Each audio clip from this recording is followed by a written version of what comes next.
here between the two teams. So a lot of the meta ones, like the Angela, the Matilda, was left open, and it seemed like for Omega, they didn't really care about it. They're like, if you want to take it, we know how to counter it. And this is what I really like about this team, is that they're not afraid of whatever composition that you're coming up with. Like, we know how to deal with meta heroes. Yeah, and that is just essentially how this team has been able to come up with a variety of pool. That's also thanks to their back end management, where they have coaches as well as staff that have been able to really guide them with so many of all these form of ways that they could actually play all of that out. So they have great understanding of how to also play at a faster tempo if they want to as well. So this is where we'll definitely have to see what exactly will Smart Omega go with this time around. Because for the time being on the red side gives them a lot of edge of picking some of all these huge picks. Like we've seen things like Bavaria being the staple pick. Do they want to ban it away though? Didn't seem to be too huge of a problem for some of these other teams to deal with. We've already seen games coming from the side of RSGMY from the Malaysian side that they have an understanding of how they could also deal with something like a Novaria or maybe even the Matilda. I think that Matilda definitely is worth a ban right here. Yeah, I mean, it's a staple name, right? But Matilda is allowed to be picked by Smart Omega. So I don't know if they have the appetite to kind of ban meta heroes at this moment. In fact, they banned like the two heroes that they played earlier on, the Faramis as well as the Baxia. So this shows that they are going to come up with a different plan to be prepared for this round. And it's just the confidence level of like, oh, we banned heroes that work really well for us. The defensive hero and also the engaging hero. So if you were MINANA EVOS, or if I was MINANA EVOS, I'll be thinking to myself, like, what do they have up their sleeves? Because there's going to be a whole new ball game from Smart Omega.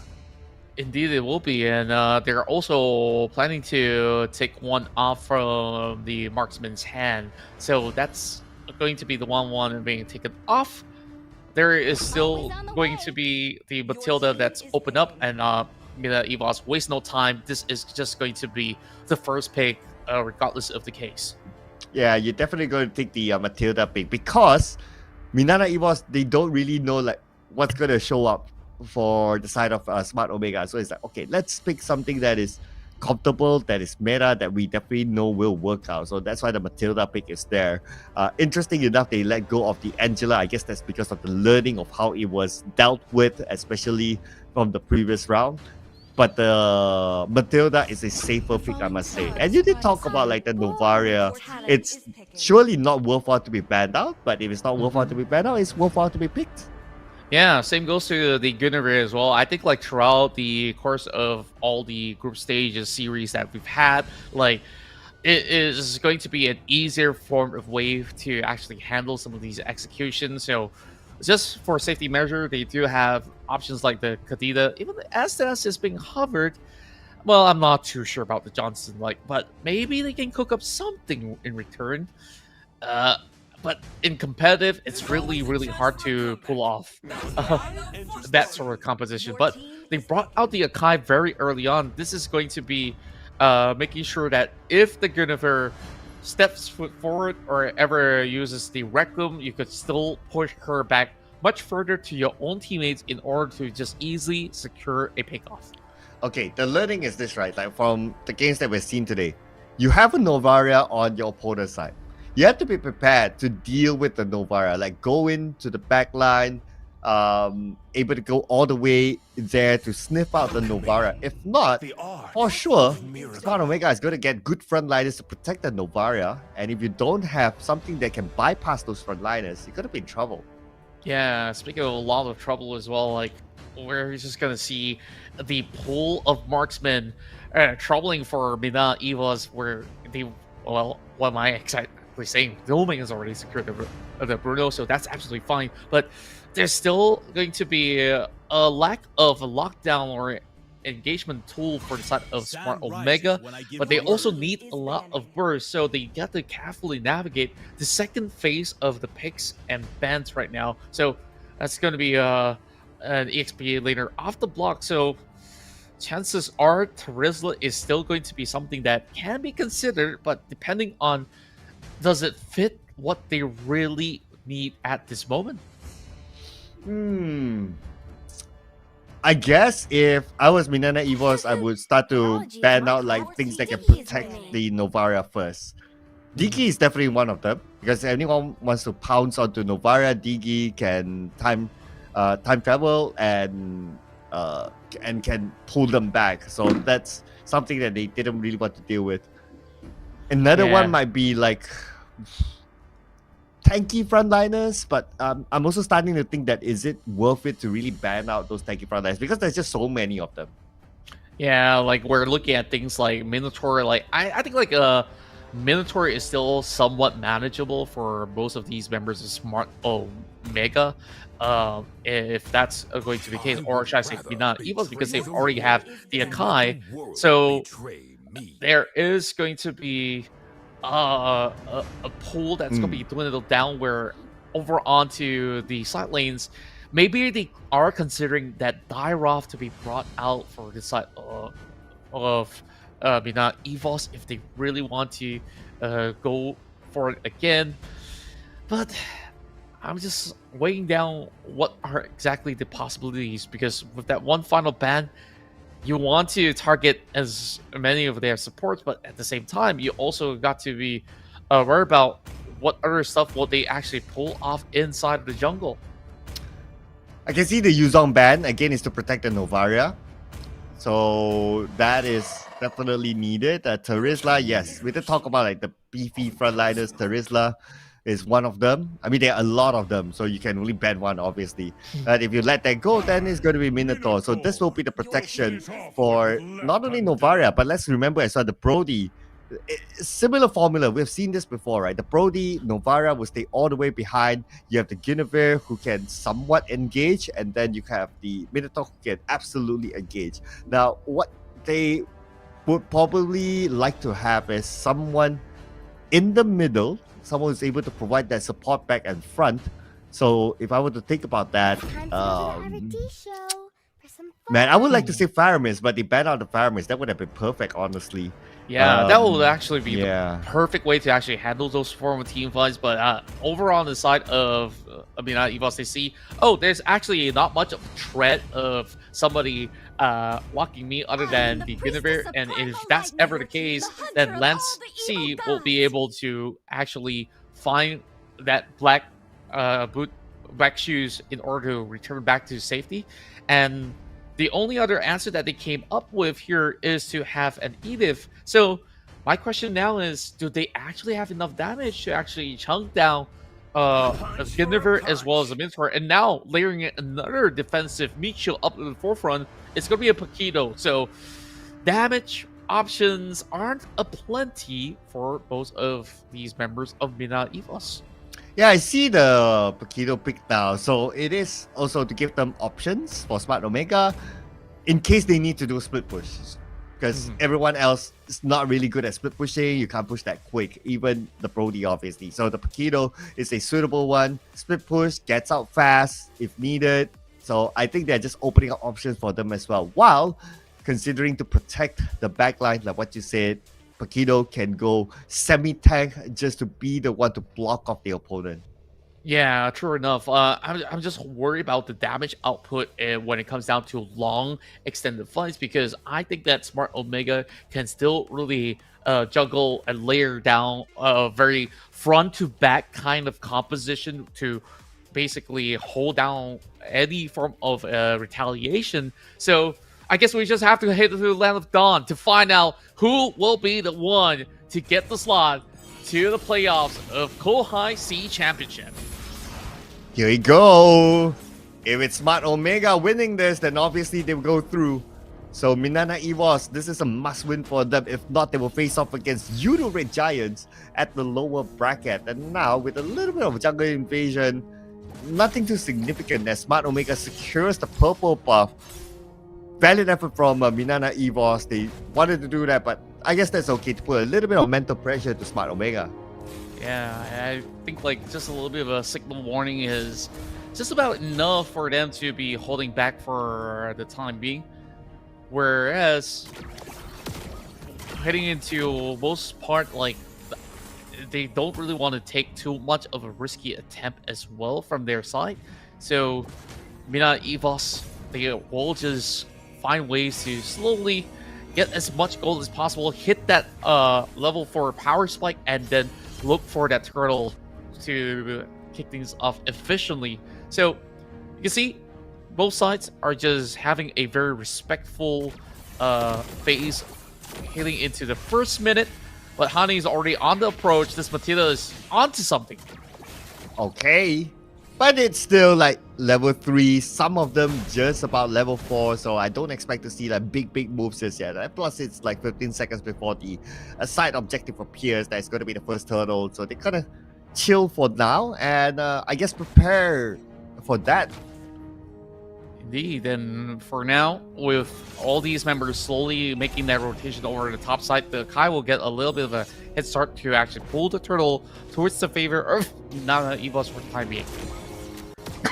Alright, and here we go. The turtle dance has started.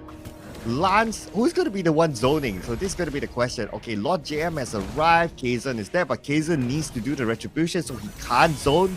If he goes in, that means they must win the fight first. But looks like he interchanged together with Lord JM, but Lewis is on the left side, so it's kind of hard for Minana EVOS to zone out Smart Omega.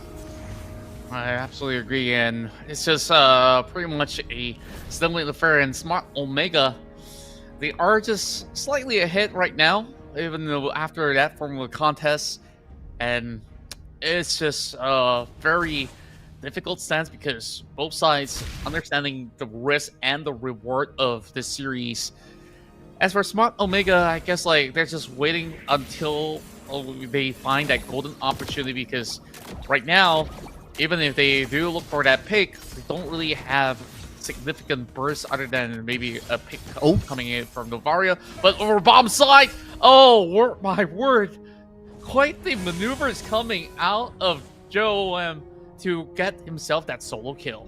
I mean, a Brody with stacked up damage is definitely able to do that against a Bruno. So definitely a win there for Jome. First blood given to him. But nevertheless, it is still early. Doming, earlier on in the previous round, he didn't have a good early game. So he's looking to fix onto that. And I guess with that first blood onto him, he might be playing a little bit safer. Yeah, and I guess this is also the reason why Kramgot will also have to keep an eye out for some of all these movements around the map. And of course, with this, Bruno slightly behind, they will have to be held back for a little bit more. Circular Eagle lands onto Sir Matt, secures it for Lance, as this Lilia will be able to burst in the nick of time. So for now, that's just a 1-for-now-1 exchange. Pretty much extended. The turtles coming up yet again. There's a little bit of challenge coming in from the Edith, while Lewis will have no problems after all over the top side to really hold him down. The main course is already in position, so let's see if EVOS can actually do a quick one. And here we go, Turtles down to 40% of health. Who's going to land that right retribution? As we can see, Lord GM will be targeted, but it's going to be Kazan landing the retribution. It goes to Minana EVOS, and that is going to be the objective that is theirs. Very close between the two teams, 500 gold difference, not that far indeed. Yeah, and it's just slight advantages as they are trying to find ways to open things up. Well, this is just going to be the Requiem being expended just to buy a little bit more time. But with 3 members out there, I don't think that there is a way out for this Edith. Yeah, definitely not. So that's just like rotation coming from Smart Omega, right? So it's nothing too wrong about that, but maybe it's just like whether he kind of senses that they are rotating towards him or not. But to be fair, Smart Omega, most of them weren't visible on the map, so they could have gone like either way, like either the bottom lane or the mid lane. So that was just what happened. Now, once again, looking for a target over the bottom side. They committed with the Harken Dance, and it seems like they won't be able to find anything at all. JLM just quickly flickers away, and now it's a little bit of a stalemate situation. More and more defensive stats coming across, while the rest of MINANA EVOS will need to eventually find a focus where we're just looking at all these players just getting resources, and they're just preparing for what's at stake. All the big fights that will happen around Lord later on. Here we go. Speaking about the Lord, it's not yet up, but the turtle is going to be up about 15 more seconds. Both teams really respecting each other. It's a very different pace as compared to before, because you don't have like the Baxia who is like jungle invading and also rotating from lane to lane. Everyone's like, okay, we just stay objective. If we get a pick off, that's fine. If we don't, then that's okay as well. Speaking of pick offs, it won't happen to Lord JM since he is tanky. Same goes for Kaizen as well. However, because of the zoning that's currently being dished out by Smart Omega, they will start the turtle. They will have a huge control over the riverside. Kaizen will have to face check this one. He's in Nakai, he'll be able to survive any brunt of the damage, and Circling Eagle now spots out Lewis. He does get the steal. Smart Omega did not really come in with a swift response. And now we'll scramble to actually find an exit, but from the back, Lewis lands a KO blow, but there's not too much of damage being dealt just about yet. You see, MINANA EVOS members, they have high mobility, and some of their units are pretty hard to actually shred down. From the side of Smart Omega, it's all about buying as much time for this Brody to come into effect. So the contest over on the purple buff right now will actually go over to Kaizen. He will be able to retribute it across the block, and Smart Omega will lose that very, very swiftly. And we still see a little bit more of that wiggle room over the top side here. This is where JLM will be visited. And can MINANA EVOS actually do anything about this? Yeah, this is the game sense for Jom, right? As if we were to make comparison with Lord JM, he kind of senses that, okay, they're done with the mid lane, they're probably going to find him at the top lane. He is somewhere in the middle of the lane, so immediately retreats back, and true enough, they were looking for him. And these are all those macro movements as well that you're aware of your opponents and surrounding. Hence, he is safe for now. And like what you say, he has to scale to a certain level before he's able to really dish the pain onto MINANA EVOS. And MINANA EVOS knows about that, and that's why they're going in for him. But the top lane, here we go. Harken Dance pins out at Novara Riel. Goes off the course. Surmat now killing all the way back, but the rest of MINANA EVOS finds their target. They burst down that mid as well. All the frontliners are gone.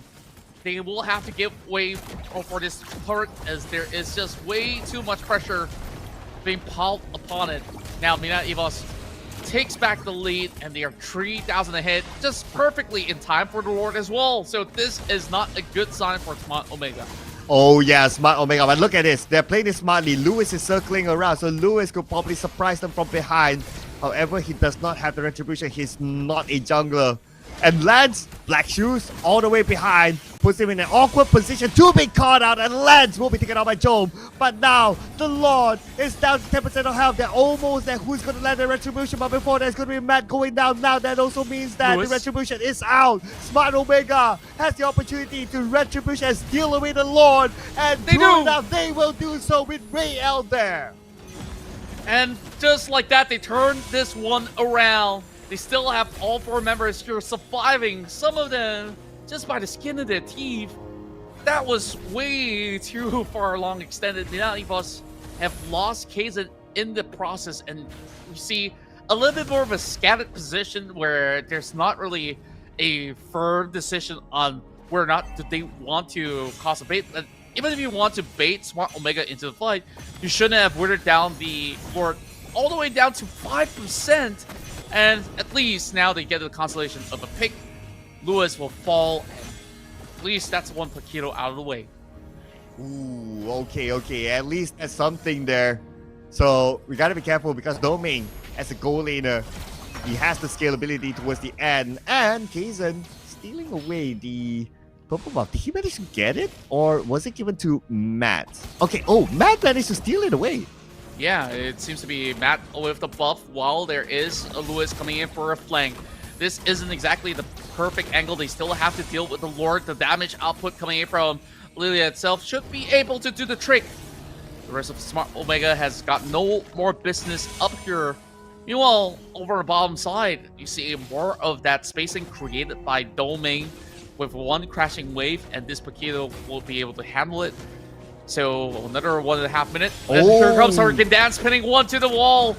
Astral Recall spots everyone out. A huge Minoan Fury over onto full members, but they don't have what it takes to chunk down MINANA EVOS.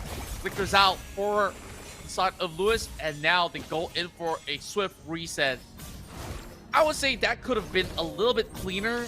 I mean, it's still a 1-for-1 trade-off, which isn't exactly too bad, as they managed to eventually put Cramgod further behind.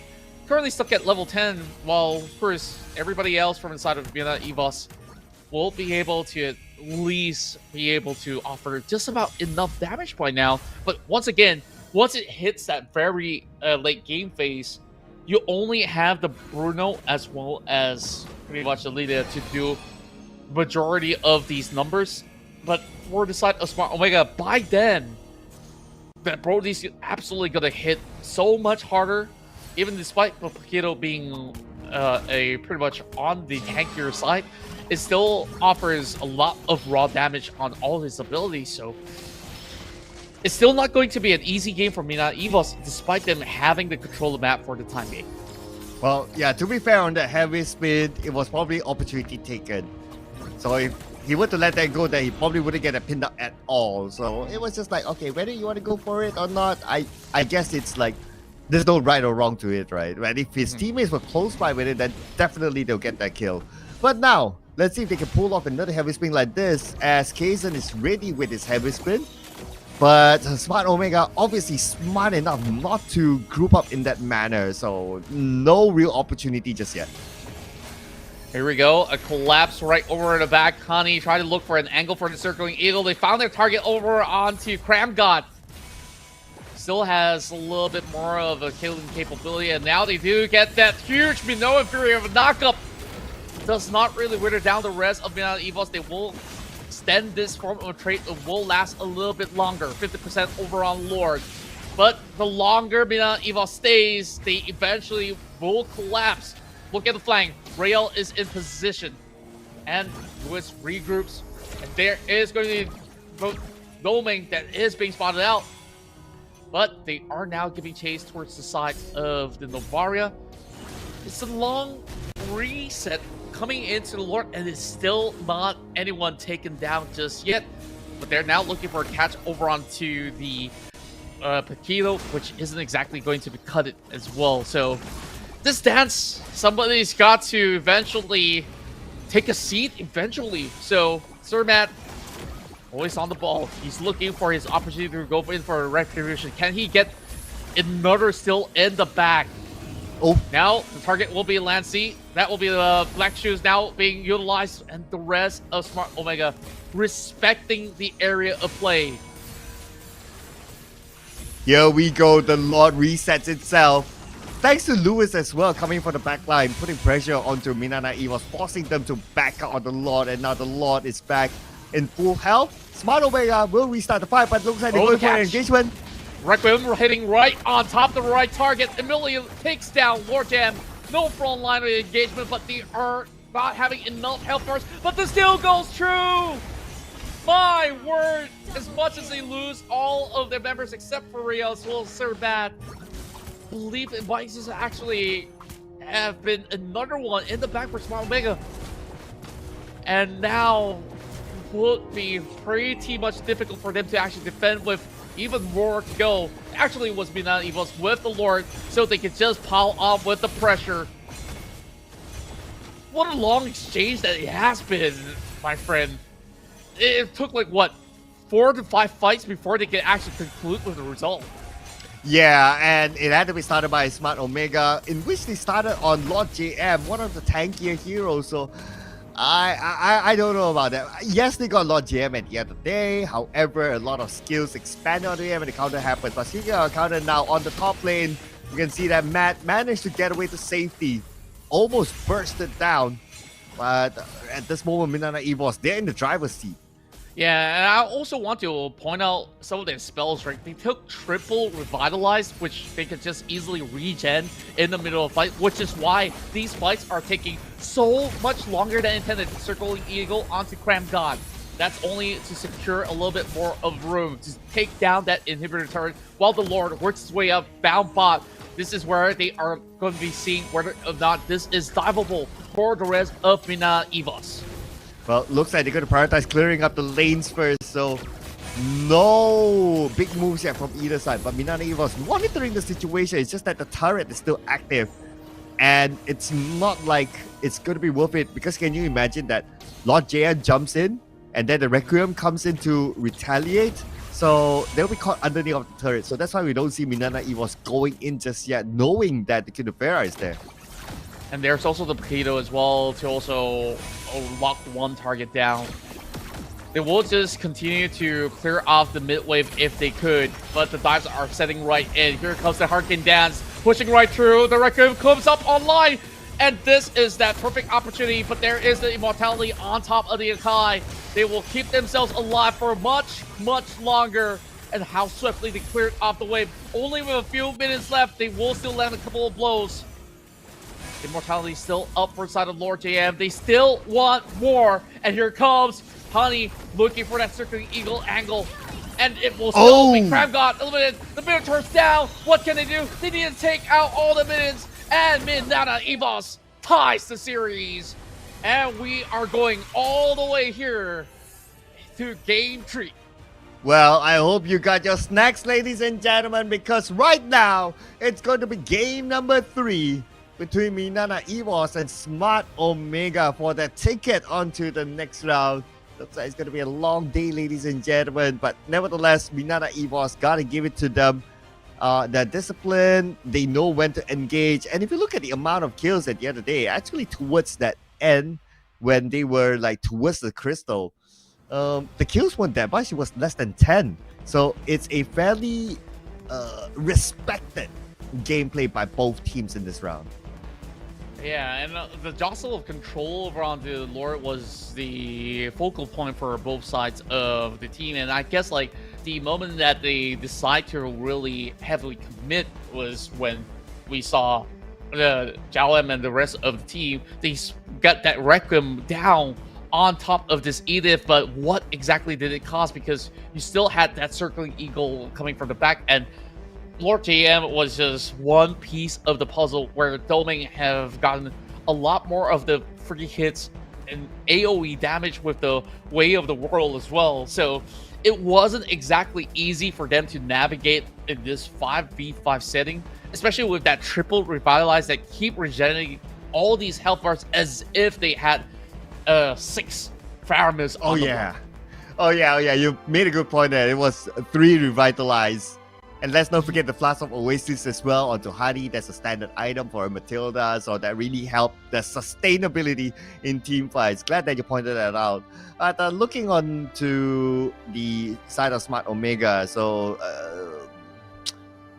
Matt went in for full defense. Same goes for Cram God. So yeah, like what we discussed, like the idea was really to protect the backline. Same goes for Lewis as well. So 3 heroes with super duper defense, and hoping for the rest of them, like Rael and Job, to really dish out the damage. And Job, yes, he did put out a good amount of damage. However, there wasn't that much opportunity for him to really pull it off big time. Because